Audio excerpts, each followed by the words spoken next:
Countries के बीच में sandwich हो गया है। एक तरफ से चीन है, दूसरी तरफ से पाकिस्तान है, लेकिन भारत एकमात्र देश है जिसको दो तरफ से न्यूक्लियर पावर कंट्रीज परेशान किए हुए हैं। पाकिस्तान इस तरह की धमकी दे रहा था और भारत ने ऑपरेशन सिंदूर में ट्रंप साहब के कहने पर सीज फायर मान लिया। इसका मतलब तो ये होता है कि पाकिस्तान की धमकी के सामने हमारे प्रधान जी सरेंडर कर गए, क्योंकि हम तो न्यूक्लियर वार शुरू नहीं करते हैं। इतने बड़े खतरे की घंटी है जिस तरीके से वो बता रहे हैं कि अलग अलग देश न्यूक्लियर टेस्टिंग कर रहे हैं, खासकर उन्होंने चाइना और पाकिस्तान का जिक्र किया। क्या ये मोदी जी के लिए एक नई मुसीबत है कि हम no first use nuclear policy है? इसका मतलब ये स्पष्ट है कि परमाणु जो ब्लैकमेल है वो पाकिस्तान की ओर से आया था, और उसके उस ब्लैकमेल आने के बाद अगर ऑपरेशन सिंदूर में हमने सीज फायर मान लिया, इसका मतलब ब्लैकमेल करने वाला ताकतवर घोषित हो जाता है। कि अगर अमेरिका परमाणु परीक्षण के युद्ध मतलब रेस में जा रहा है, अगर चीन जा रहा है, अगर पाकिस्तान जा रहा है, तो हम तो भैया सैंडविच हैं, बीच में बैठे कैसे रहेंगे? पावर कंट्रीज के बीच में सैंडविच हो गया है। एक तरफ से चीन है, दूसरी तरफ से पाकिस्तान है। दुनिया में कोई भी दूसरा न्यूक्लियर देश, क्योंकि हमें पता है परमाणु संपन्न देश अमेरिका है, दो तरफ से उसको दूसरे परमाणु देशों ने नहीं घेर रखा है। एक इंग्लैंड है, इंग्लैंड के भी बगल में केवल एक तरफ फ्रांस के पास न्यूक्लियर पावर है, दूसरे तरफ से सैंडविच नहीं है। रशिया के साथ दो देश नहीं है, चीन के साथ भी दो देश नहीं है, लेकिन भारत एकमात्र देश है जिसको दो तरफ से न्यूक्लियर पावर कंट्रीज परेशान किए हुए हैं। ऐसे में ट्रंप साहब ने जो न्यूक्लियर टेस्टिंग के बारे में कही, उसके बारे में मोहसिन भाई ने अच्छे से समझा दिया, पहले कपूर साहब ने भी समझा दिया। भारत के लिए आज उन्होंने ये भी कहा कि जिस समय ऑपरेशन सिंदूर हो रहा था, उस समय एक समय ऐसा आया कि न्यूक्लियर वार की स्थिति आ गई थी और मैंने ट्रेड वार की धमकी देके ये चीज रुकवा ली। अब अगर वो कह रहे हैं कि न्यूक्लियर वार की धमकी, न्यूक्लियर वार की स्थिति आ रही थी, तो हमें ये ध्यान में रखना है कि भारत ने बहुत पहले, जिस समय हमने 1998 में अटल बिहारी वाजपेयी के समय में न्यूक्लियर टेस्ट किया था, उसी समय हमने नो फर्स्ट यूज पॉलिसी बना ली थी। वो नो फर्स्ट यूज जो पॉलिसी थी, वो हमारे अभी के जो विदेश मंत्री हैं जयशंकर साहब, उनके पिताजी के सुब्रमण्यम बहुत बड़े स्ट्रेटेजिक एक्सपर्ट थे, उनके अध्यक्षता में एक कमेटी बनी थी और उस कमेटी के निर्णय के अनुसार भारत ने नो फर्स्ट यूज पॉलिसी बनाई थी। मतलब भारत किसी भी देश पर पहले परमाणु हमला नहीं करेगा। चलिए, मतलब भारत पहले हमला नहीं करेगा। अब ट्रंप साहब बोल रहे हैं कि न्यूक्लियर वार होने वाला था, इसका मतलब पाकिस्तान भारत के ऊपर न्यूक्लियर वार करने वाला था। अगर भारत पाकिस्तान के ऊपर न्यूक्लियर वार करने वाला था, पाकिस्तान इस तरह की धमकी दे रहा था और भारत ने ऑपरेशन सिंदूर में ट्रंप साहब के कहने पर सीज फायर मान लिया, इसका मतलब तो ये होता है कि पाकिस्तान की धमकी के सामने हमारे प्रधान जी सरेंडर कर गए, क्योंकि हम तो न्यूक्लियर वार शुरू नहीं करते हैं। लेकिन हमारा कहना है कि हमारे पास इतने अस्त्र शस्त्र हैं कि हमारे ऊपर कोई हमला करेगा तो हम जवाब देंगे। ऐसे में ऑपरेशन सिंदूर में पाकिस्तान ने अगर धमकी दी। सिद्धार्थ, आपने एक इंपॉर्टेंट बात कही है और इसीलिए मैं एक अगला सवाल आपसे ही कर रही हूं। आपने कहा कि ये जो दावे हैं, इन्होंने कहा कि पाकिस्तान और भारत बिल्कुल वर्ज पर थे न्यूक्लियर वॉर के, तो अब तो फिर प्रधानमंत्री को यह भी बताना चाहिए कि पहला जो इनिशिएटिव है न्यूक्लियर वॉर का, वो किसने लिया? भारत ने तो नो फर्स्ट यूज पॉलिसी अगर साइन की है, तो इसका मतलब हम ये मान के चले कि पाकिस्तान ने पहला न्यूक्लियर अटैक किया होगा या अटैक करने की कोशिश कर रहे होंगे। यही तो हो रहा है, क्योंकि जिस समय ऑपरेशन सिंदूर चल रहा था, आप ध्यान दीजिएगा, करीब 88 घंटे चला था सीज फायर से पहले, जिस समय रोज दिन में 2 बार कर्नल सोफिया कुरैशी और व्योमिका सिंह आती थी और अपनी रिपोर्ट देती थी, वो हर हमेशा भारत बोल रहा था कि हम इसको एस्केलेट नहीं कर रहे हैं, हम क्या कर रहे हैं वो भी बता रहे थे कि हम केवल आतंकवादी ठिकानों पर हमला कर रहे थे। पाकिस्तान जब हमला कर रहा था हमारे ऊपर अलग अलग जगहों पे भी, तो हम भी जवाब में किसी पर सिविलियन टारगेट्स पर, मिलिट्री टारगेट्स पर अटैक नहीं कर रहे थे, हम उनके रेडार वगैरह को तोड़ रहे थे। तो भारत बार बार कह रहा था कि हम एस्केलेट नहीं कर रहे हैं। सिविलियन या मिलिट्री टारगेट पर नहीं कर रहे थे, रडार्स पर कर रहे थे। रडार कौन से टारगेट होते हैं? मिलिट्री नहीं होते। बहरहाल, भारत के सोशल मीडिया पर हम एक मजे की चीज़ आपको बता दूं क्या कुछ चल रहा है। जब से ट्रंप ने 2 दिन पहले ये स्टेटमेंट दी है ना कि पाकिस्तान टेस्ट कर चुका है अंडरग्राउंड किस्म के, उसके बाद से ये चल रहा है कि चीन ने पाकिस्तान को ये करने को कहा कि तुम टेस्ट कर लो, जब भी भारत ने कोई पंगा लिया तो बेफिक्र होकर मार देना उन्हें, बाकी हम देख लेंगे, हम संभाल लेंगे। अब यानी भारतीय जो एक तरफ से अमेरिका के ढसे हुए हैं और पाकिस्तान और चाइना को दूर करने की कोशिशें कर रहे थे, ये कह रहे थे कि चीन अब खफा हो चुका है पाकिस्तान से, क्योंकि पाकिस्तान अमेरिका के ब्लॉक की तरफ जा रहा है, अमेरिका की तरफ झुकाव उसका ज़्यादा है। वो अब इस बात पर रो रहे हैं कि ये सब कुछ करने के पीछे चीन है।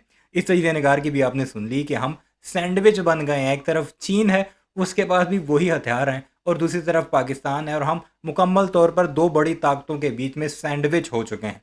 जब भी जो चाहे हमें ब्लैकमेल कर ले। और इसने जो वर्ड यूज़ किया, नरेंद्र मोदी ने सरेंडर किया, ये बात बिल्कुल हकीकत है। नरेंद्र मोदी ने सरेंडर क्यों किया? और पाकिस्तान ने उस वक्त जब नेशनल कमांड अथॉरिटी का इजलास बुलाया था, उससे पहले ही अपने जो हथियार हैं, वही वाले हथियार जिनसे तुम्हें दिल को कुछ होता है, दिल के दौरे पड़ते हैं, वो मूव भी कर लिए थे और अपनी जगह पर पहुंचा दिए थे। और फिर तुम्हें कहा था कि फिर बाद में तुम गिला मत करना कि हम तुम्हारे साथ क्या कुछ कर रहे हैं। तो सुनते हैं, इंजॉय करते हैं कि भारत का दिमाग या भारत के तजिया निगार नरेंद्र मोदी के बारे में क्या कुछ कह रहे हैं और ट्रंप की उस स्टेटमेंट के बाद अब भारत में खौफ का जो माहौल है वो किस हद तक बढ़ चुका है? ये भारत का बिल्कुल स्टैंड था ऑपरेशन सिंदूर के समय। उससे पहले भारत का स्टैंड है कि हम no first use nuclear policy है। इसका मतलब ये इस ऑपरेशन सिंदूर में भारत की ओर से सबसे पहले तो कहीं पर भी परमाणु युद्ध करने की कोई धमकी न थी, न तो कोई ऑप्शन था। ऐसे में अगर ट्रंप साहब कह रहे हैं कि ये युद्ध परमाणु युद्ध के कागार पर पहुंच गया था और मैंने उस परमाणु कागार पर पहुंचे हुए युद्ध को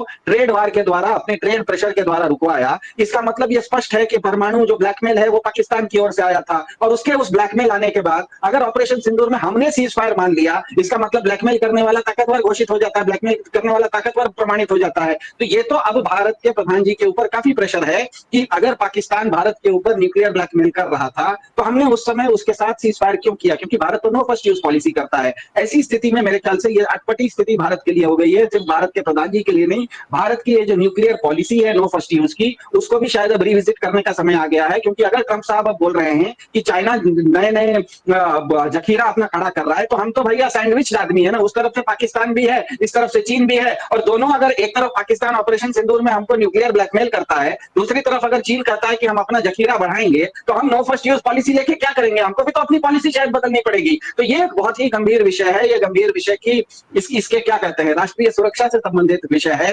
भारत की दूरगामी, भारत की संप्रभुता का विषय है। ये चर्चा यहीं तक नहीं रहेगी। अगर ट्रंप साहब ने ये कहा है, इसमें बाकी वो क्या कहे, वो अमेरिका क्या करेगा, अमेरिका रोज सुबह शीर्षासन भी करता है, जिम्नास्टिक्स भी करता है, हमें उससे क्या लेना देना, सात समुद्र पार बहुत दूर है। लेकिन हमारे साथ तो समस्या है कि एक तरफ पाकिस्तान है, एक दूसरे तरफ चीन है, और दोनों ही न्यूक्लियर पावर स्टेट हैं। और हमें पता है चीन इतना ताकतवर है कि बिना न्यूक्लियर पावर के वो गलवान में आके बैठा हुआ है, 4000 स्क्वायर फीट जमीन को लेकर बैठा हुआ है। हम नहीं जानते हैं, सुब्रमण्यम स्वामी बीजेपी के वही बार बार बोलते हैं, वही बोल रहे हैं कि चीन आके बैठा हुआ है। तो चीन बिना 4000 स्क्वायर किलोमीटर, पूरा पूरा बड़े बड़े शहर होते हैं इतने, 4000 स्क्वायर किलोमीटर, यहाँ से 4000 किलोमीटर, पता नहीं वो तो कराची तक पहुंच जाता है, कराची से वापस भी आ जाए तब 4000 किलोमीटर बनता है।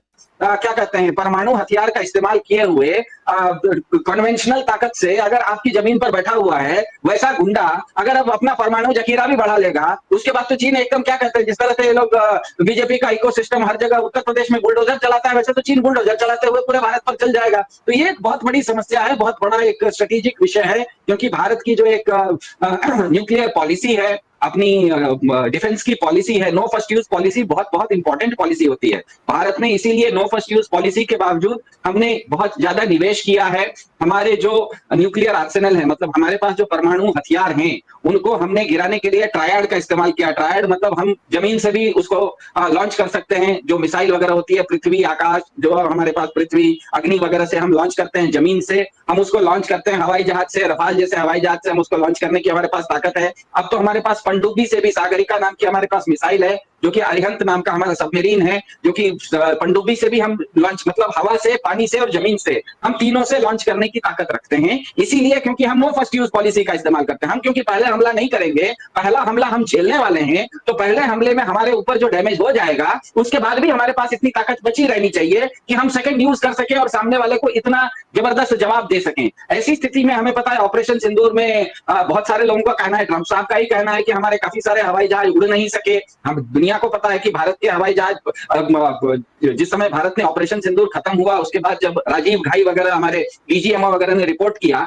उन्होंने बताया, और हमारे जो एयर मार्शल भारती थे उन्होंने भी कहा कि शुरुआत में थोड़ा कैट फाइट हुआ था, थोड़ा दोनों तरफ लॉसेस हुआ, अगले दिन हमने अपना टैक्टिक्स बदला और हमने ब्रह्मोस मिसाइल का इस्तेमाल किया। इसका मतलब ये है कि अगर हमने ब्रह्मोस का इस्तेमाल किया, इसका मतलब हवा में हम जो चाह रहे थे वो हम नहीं कर पाए, हवा में हम नहीं कर पाए, इसीलिए हम जमीन से ब्रह्मोस, मतलब सेकंड ऑप्शन का इस्तेमाल किए। और थर्ड ऑप्शन हमारी जो नेवी थी, और क्या कहते हैं, हमारा विक्रांत वगैरह, आईएनएस विक्रांत वगैरह, वो अरब सागर में खड़ा था पाकिस्तान से 400-500 किलोमीटर दूर, वो अपना जखीरा लेके खड़ा था, उसका इस्तेमाल करना नहीं पड़ा। तो ऑपरेशन सिंदूर जैसे एक छोटे से क्या कहते हैं संघर्ष में हमने देखा, हवा, जमीन और पानी, इसमें से हवा में हम थोड़ा बहुत, हमको घाटा होने लगा, हवा में हम वो नहीं कर सके जो हम करना चाह रहे थे, हमको जमीन के ब्रह्मोस का इस्तेमाल करना पड़ा। ऐसे में अगर ट्रंप साहब कह रहे हैं कि चीन अपना जखीरा बढ़ा रहा है, पाकिस्तान ने ब्लैकमेल कर दिया है, तब तो भारत को अपनी nuclear no first use policy को अब फिर से पुनर्चिंतन करने का बहुत गंभीर समय आ गया है। अब ये सब चर्चा हम और आपको टीवी पर बैठ के करें, इसका तो कोई मतलब नहीं है, क्योंकि हम लोग चर्चा ही कर सकते हैं, हमारे पास कोई नीति बदलने की, हमारे पास कोई अधिकार, तुम लोग चर्चा ही करो, बैठ करो, पाकिस्तान ने जो कुछ करना था वो कर लिया, और अब तुम में इतनी हिम्मत नहीं कि आगे बढ़कर दोबारा पाकिस्तान पर कोई वैसा नापाक हमला करने की कोशिश करो जैसा तुमने ऑपरेशन सिंदूर में करने की कोशिश किया था, जो कि हमने तंदूर बना दिया था। इस सारे मामले पर आपकी क्या राय है कमेंट सेक्शन में ज़रूर बताइएगा। चैनल को सब्सक्राइब नहीं किया तो उसे वीडियोज़ के लिए उसे भी ज़रूर सब्सक्राइब कीजिएगा।